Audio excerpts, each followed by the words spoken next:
Pakistan board और उनके players के बीच में चल रहा था इंटरनल इशू।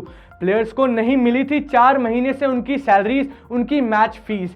प्लेयर्स ने यहां तक ये भी कह दिया था कि वह जर्सीज नहीं पहनेंगे, क्योंकि जर्सी पे होते हैं लोगो उन ब्रांड्स की जो लाते हैं स्पॉन्सरशिप्स, और स्पॉन्सरशिप्स कहीं ना कहीं एक बहुत इंपॉर्टेंट रेवेन्यू सोर्स है बोर्ड के लिए और प्लेयर्स के लिए भी। अगर आप कहीं ना कहीं असमर्थ रहते हैं अपने प्लेयर्स को सैलरीज देने में, तो उनका मना करना भी बिल्कुल लाजमी है, क्योंकि ब्रांड्स आते हैं प्लेयर्स की मेहनत उनकी वजह से, और कहीं ना कहीं जो व्यूअरशिप से आप रेवेन्यू कमाते हैं वो भी क्यों कमाते हैं, प्लेयर्स की वजह से। अगर बात करें पीसीबी की इनकम की, 9.8 मिलियन की इनकम है यहाँ पे पीसीबी की, फिर भी असमर्थ है अपने प्लेयर्स को सैलरी देने में। यहाँ पे प्लेयर्स ने मांग भी करी थी कि उनको इस रेवेन्यू में से कुछ % ऑफ शेयर मिलना चाहिए। इसी सिलसिले में बाबर आजम मिले थे पीसीबी के चेयरमैन से उन्हीं की वेन्यू पे और करी थी मीटिंग, पेश करी थी कि क्या प्लेयर्स यहाँ पे एक्सपेक्ट कर रहे हैं बोर्ड से और क्या उनकी डिमांड है। मीटिंग का आउटकम अगर आपको बताए तो यहाँ पे तय करा गया है कि 3% ऑफ द शेयर, जी हाँ 3% ऑफ 9.8 मिलियन यहाँ पे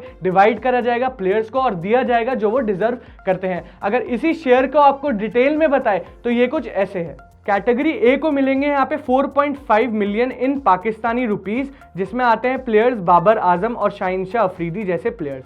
दूसरी कैटेगरी बी के बारे में बात करें तो उनको मिलेंगे 3 मिलियन इन पाकिस्तानी रुपीस, जिसमें आते हैं आपके शदाब खान और फखर जमान जैसे प्लेयर्स। और कैटेगरी सी और डी की बात करें उनको मिलेंगे 0.7 मिलियन से लेके 1.5 मिलियन के बीच में, जिसमें आते हैं आपके इमाम वसीम और हसन अली जैसे player with 10% off tax deduction. जी हाँ, बाबर आजम का जो पर्पस है मीटिंग का कहीं ना कहीं सक्सेसफुल होते हुए नजर आ रहा है। जो वो चाह रहे थे रेवेन्यू में से कुछ % ऑफ शेयर, उन्हें वो यहाँ पे प्रॉमिस करा गया है पीसीबी से, वो भी 3%। कहीं ना कहीं प्लेयर्स डिजर्व भी करते हैं ये शेयर, क्योंकि ब्रांड्स और रेवेन्यू जो होती है बोर्ड की वो किन की वजह से होती है, इन्हीं प्लेयर्स की वजह से होती है, इन्हीं प्लेयर्स की मेहनत की वजह से होती है। जो वो व्यूअरशिप से पैसा कमाते हैं वो कैसे कमा पाते हैं, क्योंकि ऑडियंस इन्हीं प्लेयर्स को देखने आती है। अपना ओपिनियन यहाँ पे इसी बारे में बताइए कमेंट सेक्शन में। देखते रहिए तूफान स्पोर्ट्स। लाइक शेयर सब्सक्राइब तूफान स्पोर्ट्स।